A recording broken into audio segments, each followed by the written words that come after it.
Today we have compiled 10 bad things for you that we do not know on airplanes.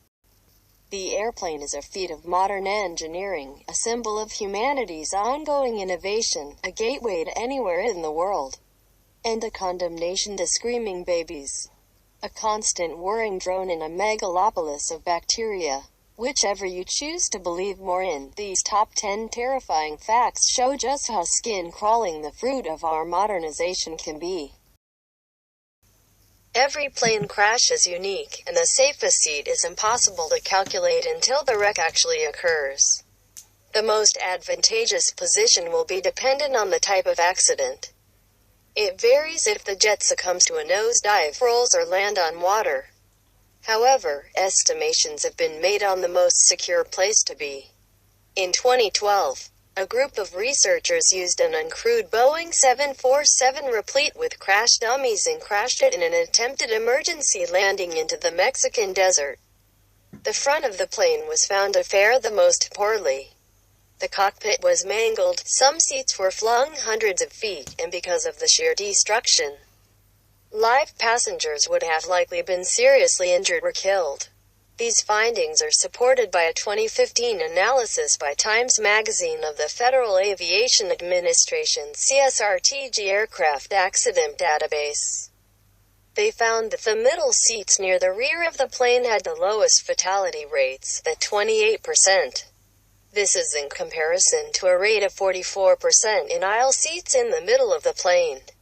Ultimately, one's lifetime chance of being in a plane crash is 1 in 1,800, in comparison to 1 in 112 in a car, so these statistics may just be clutching at straws.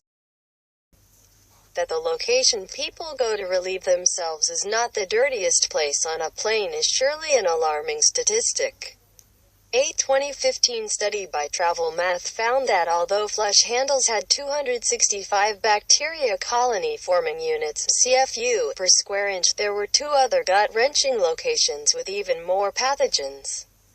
Seatback trays were the most happily bacteria-colonized places on the aircraft, with 2,155 CFU per square inch.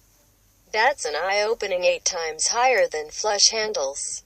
This is likely because of cleaning limitations. Between flight staff have the opportunity to remove rubbish but not to perform a more thorough sterilization. Disgustingly, an Auburn University study found that bacteria in this location lasted for longer than any other, at 7 days. Overhead vents were also less than hygienic, at 285 CFU. While seatbelt buckles and headrests found with E. coli present also raised red flags. With between 150 and 350 people on board each flight, the potential for germ spreading is almost infinite and horrid. Airplane blankets have a notoriety that rivals that of Al Capone.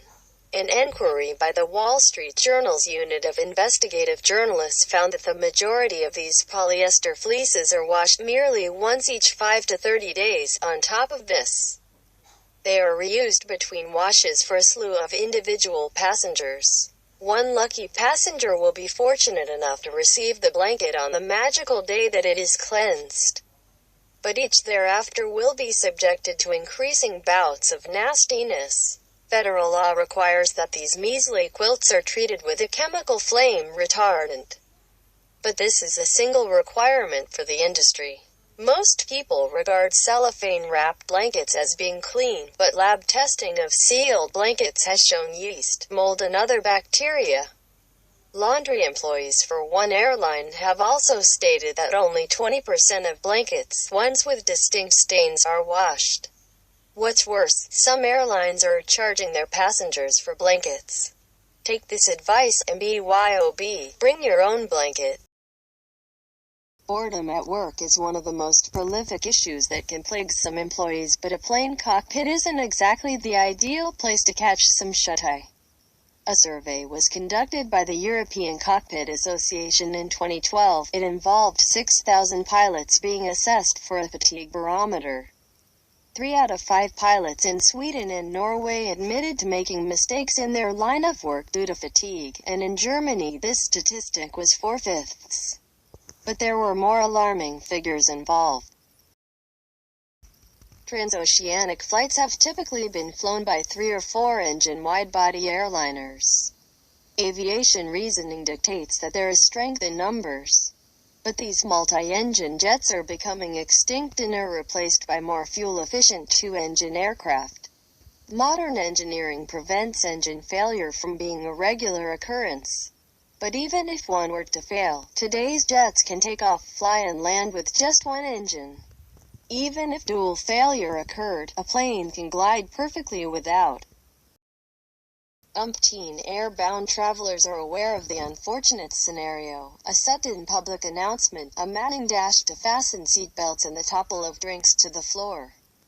Air turbulence is already a nuisance, and it won't be succumbing any time soon. Scientists now believe that extreme turbulence is due to increase by several 100% in the crowded airspace over North America, Europe and the North Pacific by the mid-century, when the amount of carbon dioxide in the atmosphere is predicted to be double its pre-industrial concentration. If the aforementioned exposé on aircraft bacteria was not vehement enough, consider this: the substances that you ingest on a plane, namely water, may not be taintless. A 2019 airline water study investigated the quality of tap water in both major and regional U.S. carriers, and the researchers were in for a startling conclusion. It's not exactly cloak and dagger that dishes served on aircraft are bland, unappetizing, and generally the yuckiest thing known to man. What is not customary is finding 1,500 food violations over a period of 4 years, as was experienced by the FDA between 2008 to 2012. The organization investigated a number of separate food preparation facilities, all of which supply airlines, finding the following on numerous occasions: dirty utensils, mice, roaches, ants, feces, moldy products, and unrefrigerated food.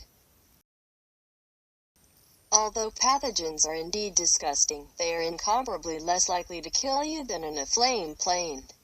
Not to spread utter panic, but the Federal Aviation Administration obligates that a plane can be evacuated in 1 minute and 30 seconds. The reason: this is the time it takes for fire to engulf and spread through an aircraft cabin. That's right, those precious oxygen masks, although not as cherished as COVID-19 face masks, only buy you between 12 and 20 minutes of breathing. Fortunately, this is usually a significant enough duration for your pilot to guide the plane to an altitude at which the supplementary oxygen isn't necessary. The alleged oxygen does not actually start out as this, but is instead stored as a cocktail of chemicals and converted to breathable gas. If you want more videos to come in this style, do not forget to subscribe and like my channel.